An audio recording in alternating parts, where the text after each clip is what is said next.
Hello, and thank you for joining us, everybody. Welcome back to the InterDrone Podcast, your 30,000-foot view of the commercial drone industry. It is Tuesday, October 13th. My name is CJ Smith, joined today with Leslie Wolf, conference producer for InterDrone, and our guest today, Helena Samsioe. She is the founder and CEO of GLOBHE, a global drone service provider in Sweden.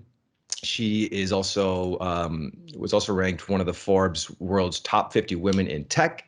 We're really excited to have her on. She's an InterDrone speaker, and we're going to talk to her about GLOBHE, kind of the journey, launching, growing this company, and talk to her about crowddroning and exactly what that is. So, Helena, thanks so much for joining us today, all the way from Stockholm. If you could just talk a little bit about yourself, kind of who you are, how you made your way into the drone industry, and maybe talk about GLOBHE and crowddroning at a high level, and we'll jump into that a little bit more and get into a little bit deeper in the second half of this podcast.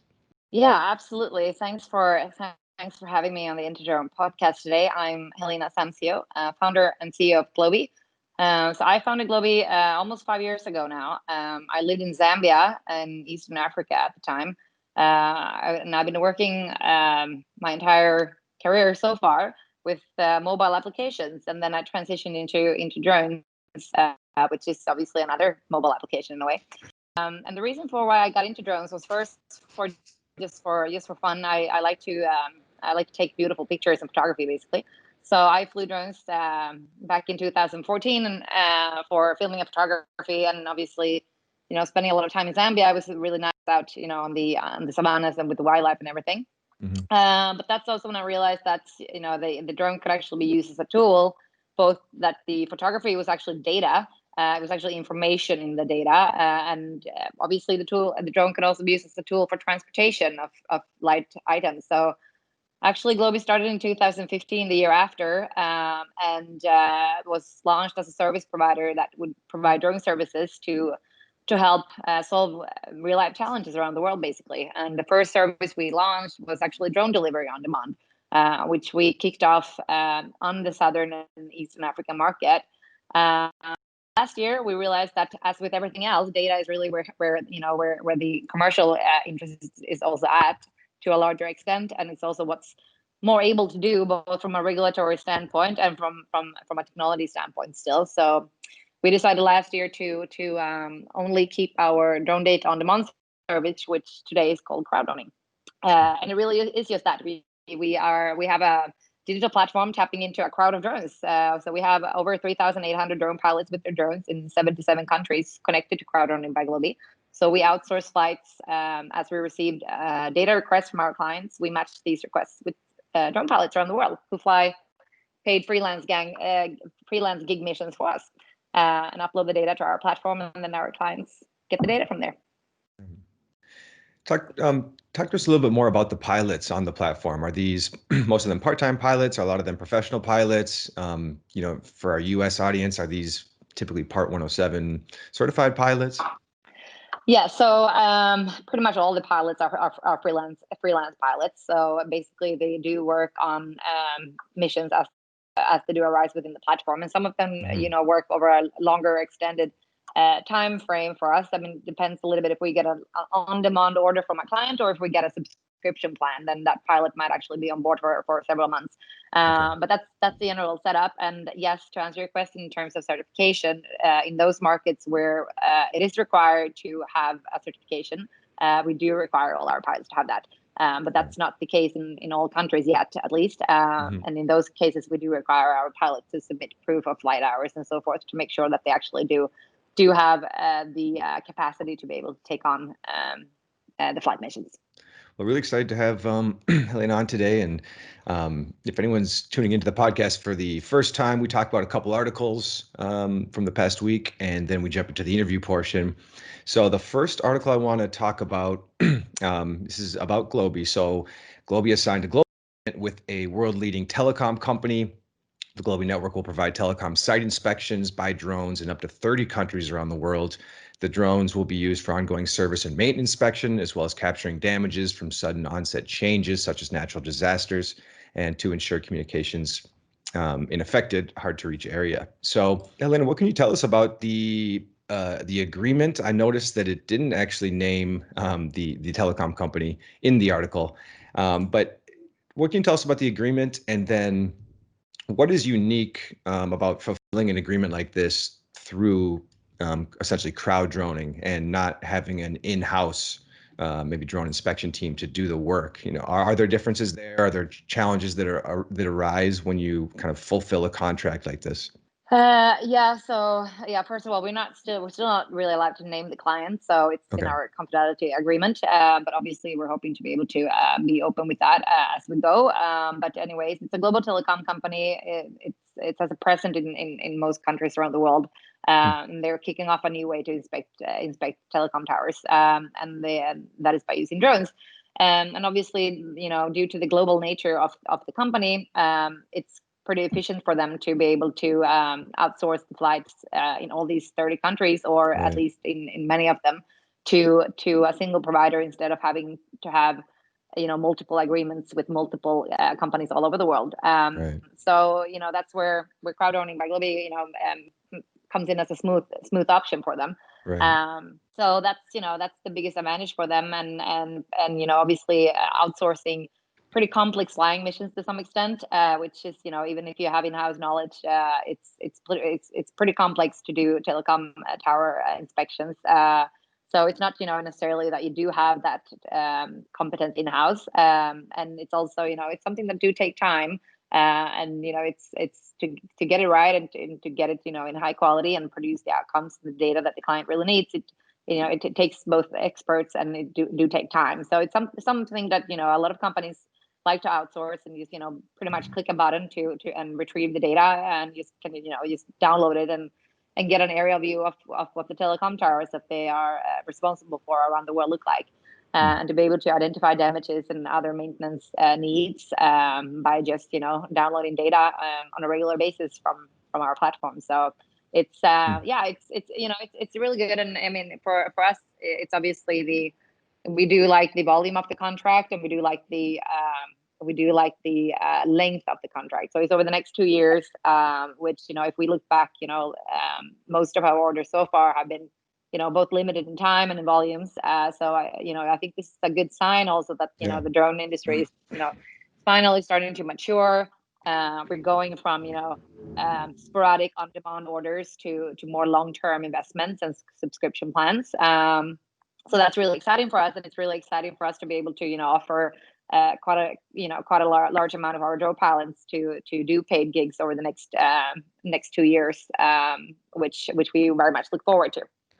Yeah, I think that's really interesting because, to your point, if I'm an energy company, I'm global, I'm in 30 different countries, and I want to utilize drone technology to do inspections, instead of having to find a service provider in 30 different countries and worry about the 30 different regulatory landscapes in those countries, I can go to GLOBHE. You guys essentially, as GLOBHE, are kind of managing the regulatory landscape and making sure everyone is doing their work compliantly. And then me being the global energy company, I don't need to necessarily understand those regulations in every country that I operate in. Exactly. I mean, you can worry about your own operations, and you can get the data in a smooth way. So, and that's how we like to portray. I mean, we want it from the client and to look like a simple process for them, but behind the curtains, it's quite a complex process to actually get it done. Yeah. Right. And so what countries do you guys currently operate in? I know there's a number of them, but if you could just list some of the notable countries and maybe what's next. We're primarily working, I would say, in Europe and in Africa still.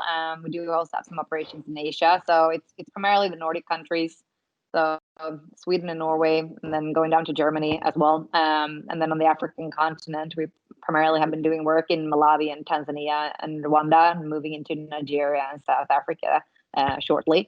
And in Asia, we've been doing primarily work so far in the Philippines, but hoping to do more work in Asia. And in the Pacific, we've been doing some work in the Fiji Islands and Vanuatu. This second article I want to touch on is more close to home. If you're a U.S.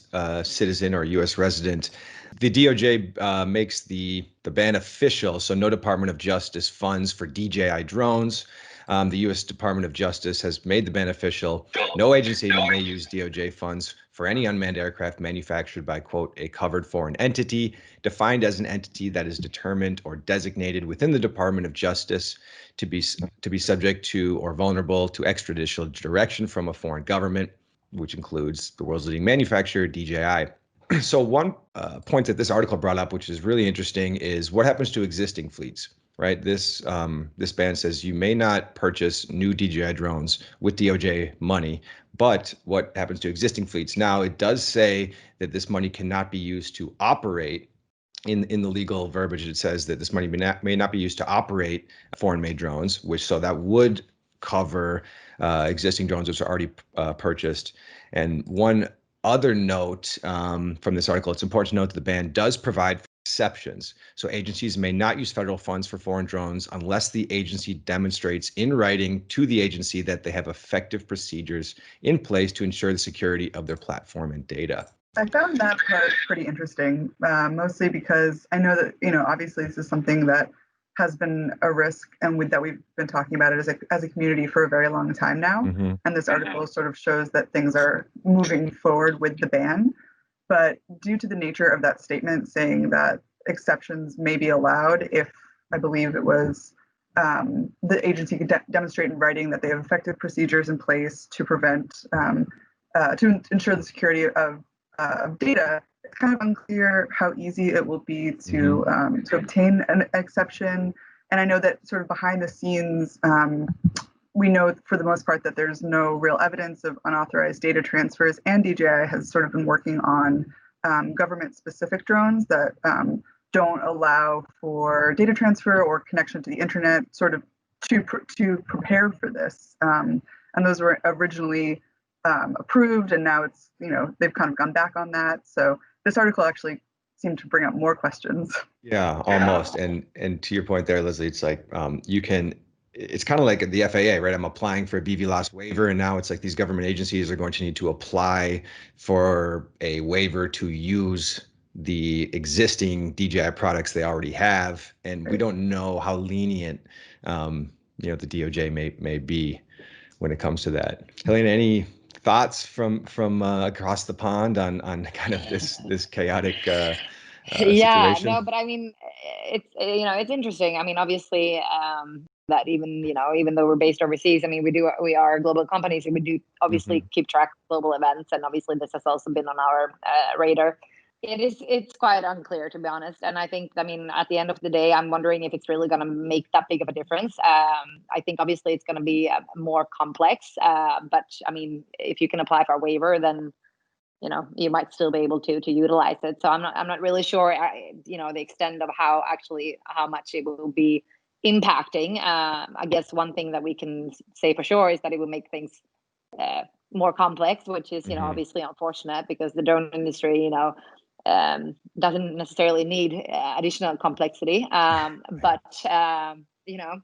it's at the same time, it's an important question, and sensitive data and data transfers and where the data ends up is obviously an important task for our time, and it's obviously something that you should take serious, but at the same time, it might also be a business competitive act from certain governments against others. So who knows what it really means and what the reasons really are behind it. But it's an interesting development.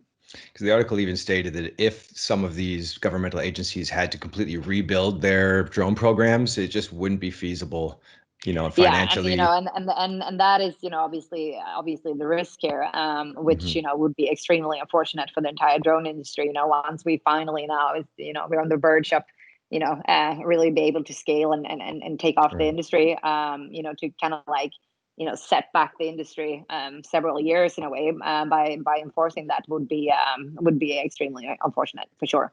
Right. Yeah. I wonder if they're leaving the door open. So they essentially wanted to move forward, saying you can't buy new DJI drones maybe with DOJ money. Yes. But if you're already using them, you can apply, and maybe they'll be pretty keen about and hopefully let's hope that there are some ways to at least move forward in the direction that makes most sense. Because we all know the benefits that can come with like drones being used in public safety, search and rescue by these different government bodies, and we hope we can get the benefit from this technology. So yeah, totally. And I think everyone are waiting for it to really take off at scale. And we have a lot of years behind us with testings and successful first trials and so forth, and successful pilots and all that.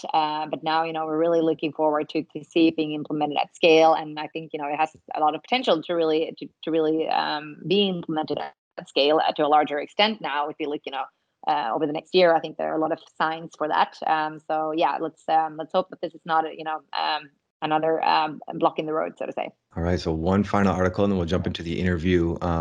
So Google's parent company Alphabet and Japanese tech giant SoftBank announced a milestone in their efforts to make flying cell towers a reality. So they ran a stable LTE connection from a solar-powered drone 62,000 feet high in the stratosphere. And it was a good enough connection to support an international video call with participants from Japan to America. So the aircraft is called the Sun Glider. It's an autonomous solar-powered drone designed to stay aloft for months at a time. It is 255 feet wide. It's powered by 10 propellers. It flies only 70 miles an hour, but it's pretty incredible. And there's a video. We'll put the video of the flight in the description of this podcast. It's made to fly at 60,000 feet. A lot of commercial aircraft closer to 30,000 feet, and these are degrees of negative 73 degrees Celsius. So it has to endure some pretty incredible kind of conditions at that altitude. Helena, what do you think about seeing something like this? I mean, I think Facebook a while ago was talking about doing floating cell towers maybe over countries in Africa, and I know you do work there, and what do you think about this kind of advancement? No, I mean it's really cool to see that that there's so much happening in the technology aspect of drones and related to drones that it's quite fascinating. But at the same time, I can't wait to see more of these developments to actually be out there and be ready to be implemented and actually used. And yes, Facebook did have those plans, and they made quite a fuss about it, and then I think they just closed them down. Yeah. So I don't think they're existing anymore, and I don't know the reason why. Yeah. But yeah, I think it's impressive, and there's tons of potential out there. But on my standpoint, we're excited to see a little bit more. Yeah, more of the actors need to really walk the talk more, I would say. But yeah, at the same time, it's quite fascinating, everything that has happened within the drone market to some extent in a relatively short time. So being an entrepreneur and running a startup, you have the days where you think like, oh, everything takes forever, nothing changes, and we're dealing with the same challenges we did when we started almost 5 years ago. But if you kind of take the aerial perspective on things, it has lots of things have happened over the past 5 years, and not least obviously from the technology development standpoint. So it's really interesting. I think and drones will, to a large extent, to really provide a lot of values to communities around the world in many different aspects. I think we've mostly been seeing data and inspection so far, but a lot of things is happening in the delivery sphere as well, and obviously now there's a lot going on in the LTE aspect as well. So let's see. Mm-hmm. Yeah, I think we're used to drones. It's like you're saying, inspections. A lot of that is cost cutting, and then this seems like you're actually making like a real technological advancement and using drones to kind of really progress a technology or an industry, as opposed to just kind of reduce costs in something that we're already doing. So really exciting. I wonder what comes next, and it's cool to see what a company with a lot of money can do. So something like Alphabet can do something like this. So.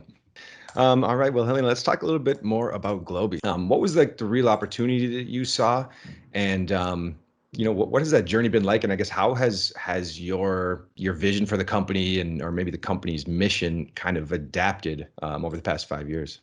Yeah, so the really vision and drive behind GLOBHE was that the drone is 5 years ago was a pretty new tool to actually help solve challenges. But there was, it was a big gap. There were end users, everything from authorities to humanitarian organizations to corporations in need of drone services. But, there was kind of like a big gap in between that. Pretty much the only thing existed back then was the drone manufacturers, and they manufactured the drone and put it in a box and sent it to you.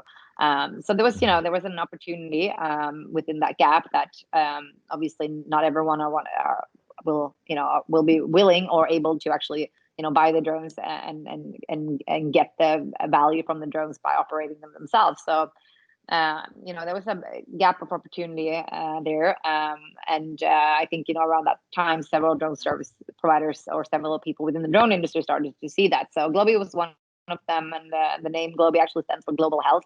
So the drive behind GLOBHE was to really help tackle and solve global health challenges around the world with drones. And obviously, there's several ways you can do that. And the first service that we launched, which was the deliveries, was just focusing on transporting light medical cargo into hard-to-reach areas.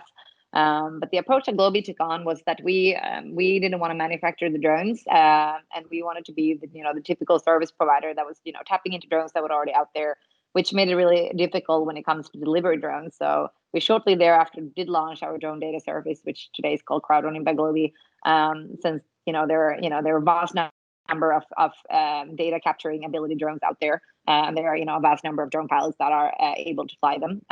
So we could quickly tap into many more of these drones, and by doing so, quickly scale and become a global company, through our cloud platform, and work more globally and do more things at a much higher scale with data. So the approach of the company has changed in terms of the drone service that we do provide today, but the mission and the goal of the company to do help solve global health challenges are still very much the core of what we're doing. But with that, global health, I mean, some it depends obviously how you look on that. It's not just health and medicine. I mean, it's it's a global well-being for the planet and for society in general. So basically, we do take on a lot of different missions that do relate to value for societies in one way or another. So whether it's making sure that communities are connected, or making sure that we can warn for wildfires, or we can actually help prevent certain type of outbreaks by using our drones to scan for malaria mosquito breeding sites and identify where the next malaria outbreak might happen. There's a lot of things that you can do that benefit societies, but at the end of the day also benefits the client in the sense that we actually help the client get quality data and help them save time and help them reduce costs and also increase safety among their workers. So it's a lot of opportunities out there. So the vision and the drive is the same, but obviously as the drone industry changes and other opportunities arise and so forth, you have to be somewhat flexible, and also how you adapt your company and how you stay on top of things. So speaking about crowd droning, and I know we talked a bit about it at the beginning of the podcast as well. One thing that we're aware of that can be a struggle for UAV pilots, and especially during this pandemic, can be finding freelance work. So if you could just talk a little bit more about crowd droning and how sort of what it is as a concept and how as a pilot you can get involved. Absolutely. So the concept of crowd droning, you can easily register to become a drone pilot through our website, globhe.com. You click sign up as a pilot, and you enter your details, everything from your name and your contact information, the number of flight hours, the drone technology that you have available, both in terms of the hardware and the software, and also you enter your daily rate. And then you sign up and you become part of the community. And once we do receive a client request that's close to your area, you will get a request to take on that mission. And you're not forced to take on the mission. It depends on your availability, and it also depends on your skills and your price. So at the end of the day, we select the most competitive offer that we do get from the pilots, but also based on how close they are to the mission and their previous flight hours and the technology that they have available to take on the mission. And then obviously we're working really hard to make sure that we do get requests from all over the world, but obviously we are seeing a larger interest from drone pilots to join, and a larger extent than what we're getting client requests. So it's a bit of a challenge for us to make sure that we actually get all our pilots engaged. But at the same time, we are seeing now more subscription requests coming in for clients requesting data from the same area, from several different areas over time at a longer extent, which now means that we can get more of our pilots involved, which is really fantastic. Yes, I was going to ask that. So what happens if there's a project and you get 5 or 10 pilots that are interested in doing the work? Yeah, so we actually haven't set a fixed price for our platform. So we do let the pilots kind of bid on the mission. So we do if we do have plenty of pilots that are equally qualified, then it will be from a price competitive pick. But most of the time, it's other factors that also play into actually, makes our decision whether it is the distance to the location or the type of drones or the experience of the drone pilot. So there's quite a number of factors that do play in, obviously. And are you getting like what type of work do you get the most requests for from companies? Like, is it inspections? I mean, you just signed a huge telecom inspection deal. Was that one of the bigger requests? Yeah, the telecom request is the biggest request so far, because it's quite a lot of sites within each country, and it's a high number of countries as well, and it's for a long time. But besides that, I would say infrastructure inspections in general do come in. But also we are seeing more and more requests that deals with monitoring in the environment in different aspects, not least monitoring water pollution. So we're doing quite a lot of flights over water in different countries today. So that's quite interesting. I think that we'll be seeing more, I guess, more environmental requests as more countries and more organizations and more companies are actually forced to deal with these type of issues that we're seeing, and track changes at land and at sea for different reasons more and more. So yeah, I think that we will be seeing perhaps more environmental as well. But previously, I would say that we've received most requests actually that has been related to natural disasters as well. And I would say to some extent more post a natural disaster, to be able to identify damages that a hurricane or a flooding has caused. On our end, we hope that our clients will start being a little bit more on the prevention side of things, to actually use our service to help detect patterns before something happens, whether that's infrastructure related, or if it's to scan over areas and identify for drought and warn for wildfires. I think that has a lot of potential. So we are trying to push our clients into be thinking a little bit of like, can we have access to actually see patterns of the next natural disaster or the next pandemic, and how can we utilize drones to help us do that. So we'll see. Yeah. Do you guys have many clients that are governments, or what issues, if any, arise when working with a governmental body? Yeah, so we do have governments, or we do have authorities, which are obviously part of the governmental bodies. But I would say that we haven't had a main client being an authority or the government. They've been part in different type of public-private partnerships that we worked in, and they have been they've been one of many players within some of the projects and programs that we've conducted. So we haven't so far yet worked with the government as our main and sole client. Well, I mean, at least here in the States, there's so many regulations that it makes sense to me that they would tend to do something in-house. And that kind of leads me to my next question. You're born, or not born, but you're living in Sweden. GLOBHE started in Sweden.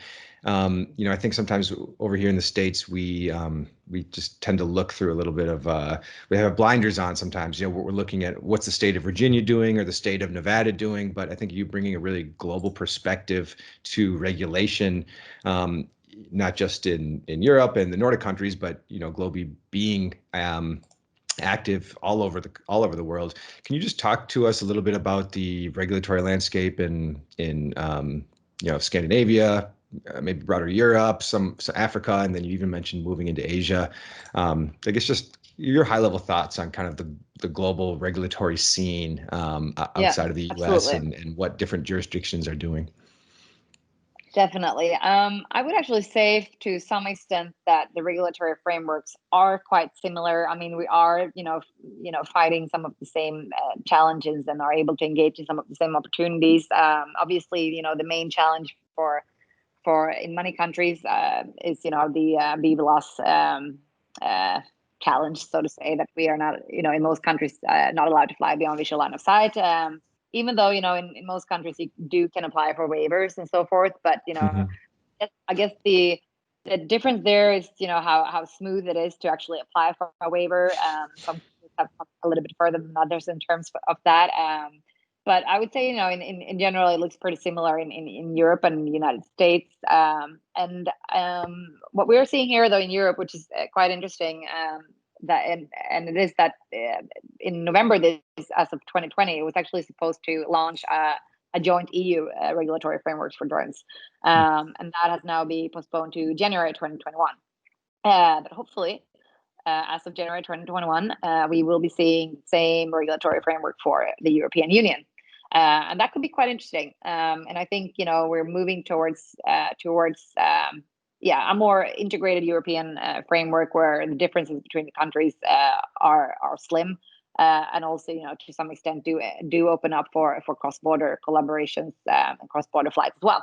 So that will be interesting to follow. But as with everything, a new regulation, even if it now happens to be delivered in January, even though it's a few months delayed, it will still take time before that's actually adapted and implemented fully. But yeah, I would say, I think I've seen some of the most, more proactive drone regulatory frameworks actually being drafted and also implemented to a large extent in Eastern Africa. So that's a region that's, quite forward thinking in terms of drones. And I think the reason why is to some extent that, the infrastructural challenges are quite big in some of these countries. So they have really seen the societal benefits, but also the commercial benefits of, having drones operating these type of environments. And I think some of them have, really put an emphasis on becoming on the forefront of this technology development. I know the Malawi government that we actually been doing some work together with the Malawi Civil Aviation Authority, which has been involved in some of the UN projects that GLOBHE has been flying in Malawi. They are putting it as a goal that Malawi would, put more effort and become on the forefront of drone airline traffic, so to say, more than regular aviation traffic. So it's interesting. I think that we're seeing to some extent markets that necessarily haven't been in forefront of other type of innovations are actually the forefront when it comes to drones. And obviously by applying these type of regulatory environments, then also it attracts companies, and companies are able to develop and test and implement at a larger stage in these countries that are early adopters. Making sure that these countries actually do become on the forefront of innovation and of implementation. So it's quite interesting. Yeah, it seems like in many ways, places like Malawi are actually sort of leading the forefront when it comes to things like drone delivery that have sort of been tied up in other places. Yes. Yeah. So I know that your work has involved AI and drones. Could you speak a little bit about, or perhaps give some examples of how AI can be used to help the commercial drone industry? Yeah, AI. It's extremely broad. There are so many different aspects of AI and how it is already playing a role in the drone industry, and how it could and should be so even more.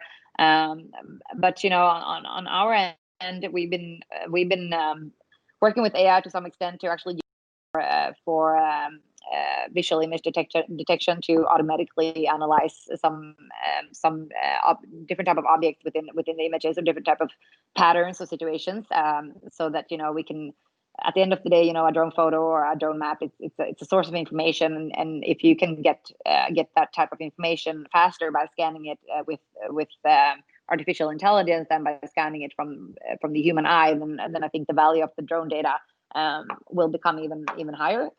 So something that we've been doing, and we did spend a lot of time actually last year, or 2018 and 2019, to actually look into this. And it was quite interesting to see there, because you could apply some of the, to some extent, already existing algorithms, and kind of just feed in drone data to these available softwares.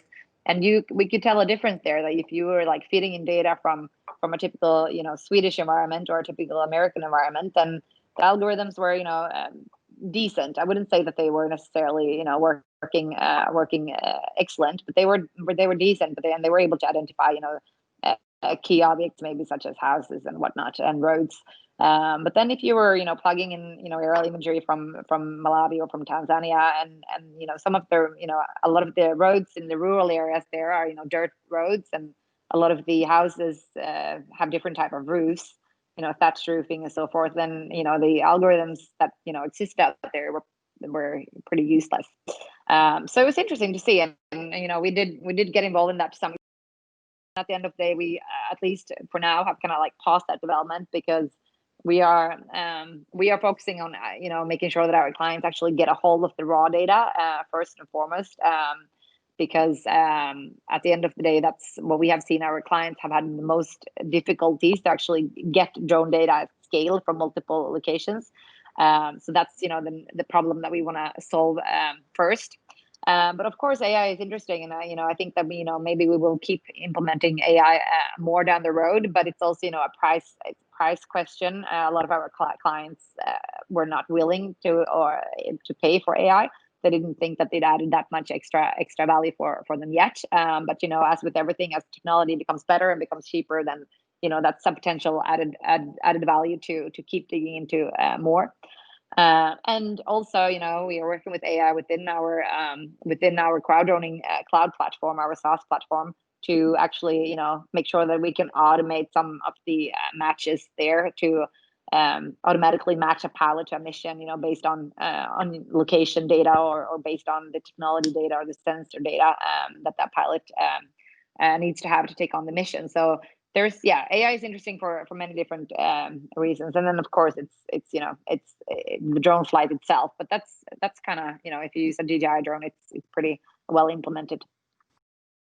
Yeah, we had Paul Wheeler from the Utah Department of Transportation on, and they saved hundreds of thousands of dollars doing street sign inspection, like the overhead highway signs, with drones. And they were exactly like you're saying, trying to build an AI solution to analyze the rivets, so you didn't have some guy just looking at hours and hours and hours of drone footage. And then of course, like you mentioned, the other piece is AI flight, and kind of what what opportunities that will bring. And one article that we talked about was actually sending a drone into an unmapped area, and it would actually it would kind of scan this area and learn where it is in the area, and learn how to fly, and through kind of an unmapped spot. So what's next for GLOBHE? What's top of mind kind of as we finish out the year, and as we look into 2021? Yeah, I mean, I would say there are a few priorities on our end. I mean, one is to really try to move from on-demand clients to subscription clients. I think that we've had the years behind us where there's been these isolated orders and a lot of testing and so forth, and now we're looking forward to actually take those clients with us and actually work on a more long-term basis with them. Which I very much look forward to. I think that we had successful years of isolated trials and on-demand orders, and I think that a lot of our clients have now seen the value that drones really can provide, and they are ready to take that next step, which the telecom contract is one example of that. And another example is that we have is from Sweden, where we're working with a water treatment company analyzing water pollution in a big lake area here in Sweden, which is providing around 700,000 people with water, and to scan for pollution, oil spills, and algae bloom, to being able to provide information to the water treatment units when they need to make certain adjustments to the water purification units. which they formerly have used satellite image data to do, but they're seeing that satellite data is lagging in time, and it's also not providing the high quality enough to really see what's coming. So I think that we're seeing a lot of our clients are moving from ordering data at one time and analyzing in-house what's the value really, and now they're seeing that okay, it can really provide that additional value for us, and now they're moving into subscriptions. So that's our goal, to moving over to more subscription clients and work more long term in more locations. And the second goal is to make sure for us that we actually do incorporate a user-friendliness to our platform to an even larger extent. We want it to be super easy for our drone pilots to get a job, to fly the missions and get paid. We want it to be super easy for our clients to request that data. And even if there's a lot of complex work behind it, we want to make sure that our users are just looking at it as something easy and smooth that they want to be a part of. So there's quite some tech development that's also on our radar over the next year as well. And obviously, looking into further additional type of technologies that you can add onto the platform. AI is being one of them, but there are a lot of other interesting opportunities as well to really build this e-commerce platform in a way that drone data is being traded and it's being available, and it's helping out in a lot of different situations around the world. I think your answers are. Oh, I think you're muted, TJ. Sorry, how many of your clients are using drones, or are finding freelancer through GLOBHE and using a drone for the first time versus somebody that they know the benefit, they've done it before, but they just don't want to have an in-house program? Yeah, most of our clients do have experience themselves. We are seeing that. I mean, we do get requests from clients that haven't had any previous experience, but those tend to stay in the request phase for a long time because the learning curve is quite long to some extent. So the most common request is from someone, at least who that person himself or herself has previous drone experience. It might not necessarily be the company, but they have brought someone on to develop drone services for that specific company or organization, and that person who is responsible for it have previous knowledge. But what we're trying to do with GLOBHE to make it more user friendly is to really reach the vast audience out there that do not have previous knowledge. I mean, the goal is for us that you should not have to have that. I mean, obviously, if you do have that, then you are probably more specific exactly in what you need and want. But the goal for us is to really make this as an available tool for anyone with zero experience with drones, but they can just sit back and relax and get their data basically. Right. So I think your previous answer too about the emerging tech that's in the industry and that GLOBHE is using sort of answers this next question a little bit, but I'd be curious to hear what excites you most about being part of the drone industry. Well, there are many things, and I think that's good because obviously, as you all know, there's pros and cons of being involved in an industry that sometimes is also being held back a lot, and you're just waiting for it to be possible to do even more things. But I would say the number one thing that excites me to be in the drone industry is all the possibilities that you can actually go out there and you can revolutionize societies and you can actually make a difference. I mean, we're working with a technology that has the potential to completely change how societies work, and to be one of the drivers to really implement that and make that happen. That's super exciting. When we do receive insights from what our data from the data that our drones have helped solve different type of challenges, whether it is being part of stopping a disease outbreak or being part of making sure that maybe an infrastructure failure didn't happen in the first place, then that's super exciting to actually be part of solving those real life challenges out there.